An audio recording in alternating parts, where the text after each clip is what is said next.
the buns I'm making today has a shape to them that you might recognize as something else. This is because of Rollo the Viking, which is from my island, by the way. Not that that's a good thing, he wasn't very nice. Anyway, he rode all the way down to France and he conquered Normandy, and he brought this particular recipe with him. They loved it there.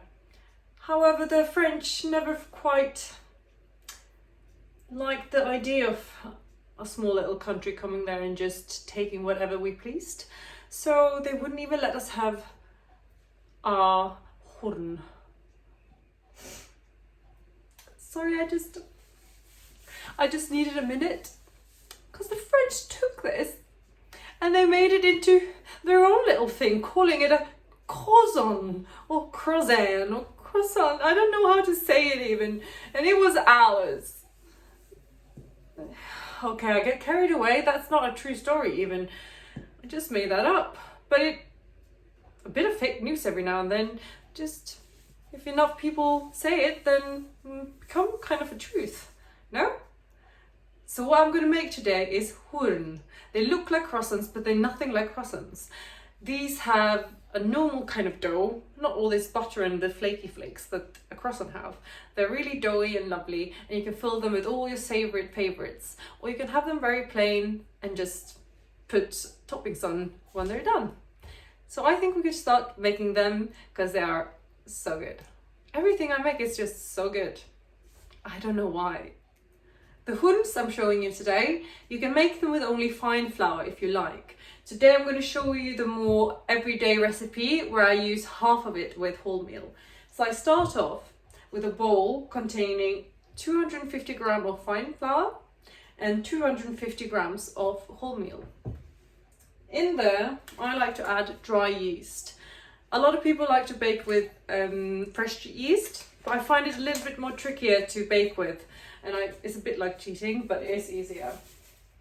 However, when you are using dry yeast, you want to keep the liquids that you're putting in there a tiny bit warmer than you would normally. In this, you want a teaspoon of salt. And also a tablespoon of sugar. The sugar is not so much for the flavour, it's more for giving the yeast some extra food to grow on. Stir all of that around, because that was all your dry ingredients. Let's move on to the wet ones. When you have mixed all the dry ingredients together, you add the warmed milk. This should be around 39 to 40, 41 degrees even, if you use dry yeast like I did. If you use fresh yeast, you want it to be 37 degrees. You don't want it too hot or too cold to make it rise, basically. This is 250 milliliters or 2.5 deciliters. When the milk has started to combine into the dough, you add 1 egg and you combine it nicely into the dough. When you've done that, we have 75 grams of butter. This you also want to work in. I like it to be quite room temperature so it doesn't cool the dough too much.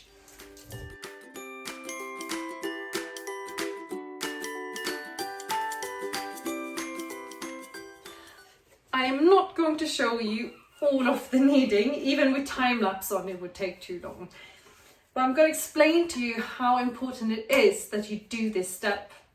A lot of people complain about not being able to make bread and they don't understand why. Well, I can tell you why. You haven't spent enough time kneading. You need to break down the gluten by kneading. There's no shortcut, unless you make overnight bread, but that's a whole other thing. This one also had a lot of butter in it, so it took quite some time for it to combine properly without being sticky and slippery. But when it has become this consistency right here, you can continue kneading on your countertop, which makes it a lot easier because you can properly get into that. You can put on your favorite song or something and you could just like make a nice dance out of it. I don't know, a really rubbish one. When you have kneaded it for a good 15 minutes, You will feel it. Whew. Then you can put it back in the bowl and you cover this with cling film or whatever other plastic you have. I have given you this advice before, and that's to put it in the sink in hot water up to here.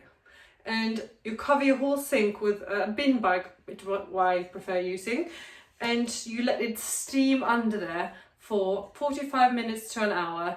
This makes it all nice and warm for the dough, and it will rise perfectly if you've done the kneading, but only if you've done the kneading. So when this has been rising in that steam bath that I just had it in, it will be almost double the size of what it was. It is all springy. Look. Ooh. And they are ready to be baked out on the countertop.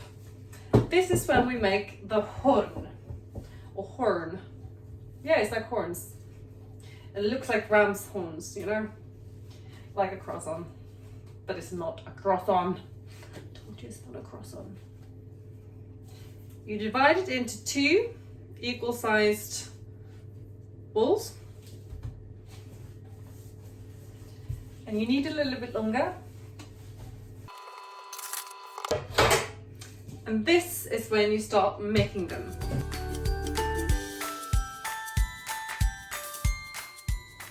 So my kitchen isn't the biggest, but I'm doing my very best to demonstrate as good as I can. You make it into a big circle, like if you're making a pizza, and you square it off like this, so you have 4 big triangles. Then you take each of them, like so, and you roll them.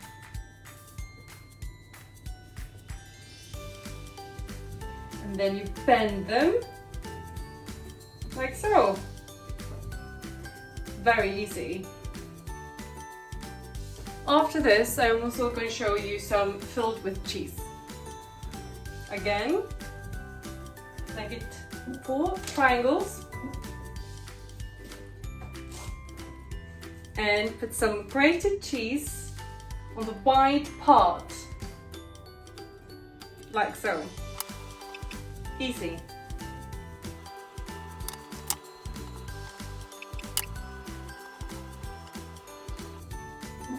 Now we let all of these rest on the baking tray for about 30 minutes more. Then we will give them an egg coating, and we top the ones with cheese in with pepper and salt, and the ones that are plain with sesame seeds. You crack an egg and you make your egg wash. You see these have been rising very nicely for about half an hour, in which I went to the shop to get some more egg because I didn't have any more left. So do check that you have your ingredients first. Give them a quick coating. And I have a brush now, have you seen? Amazing, eh? A good friend sent one to me. And with this, I'm gonna have the sesame seed on top. Also very good with poppy seeds on. Okay, I really need to start preparing stuff so I don't have to go back and forth. You need scissors as well.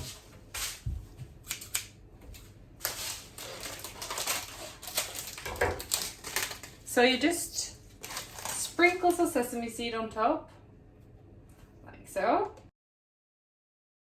Perfect. Then these are ready to go in the oven, 200 degrees, 10 to 12 minutes. Just check on them because all ovens are different. Here we got the ones that I filled up with cheese. We are also giving them a nice egg wash. And the ones that I filled up with cheese, I am going to put salt and pepper on top. Now we can start making. You've been waiting for 10 minutes and another 5 minutes just to let them cool, and you serve them up like so. So yummy.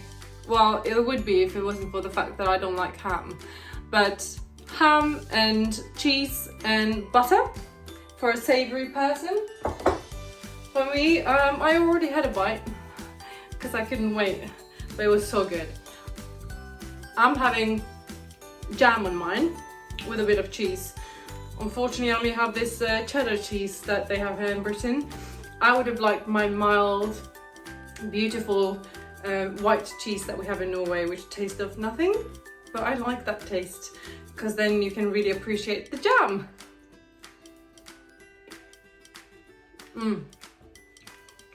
Tastes like childhood to me. Amazing.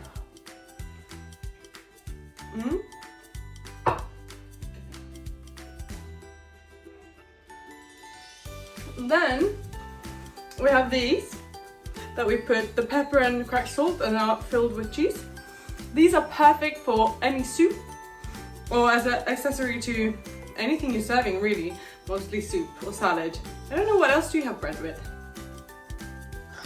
When I was in Scotland, they served bread with absolutely everything, even pasta. So some people like it like that. But you see, you have the melted cheese in there. And it's really good just by itself as well.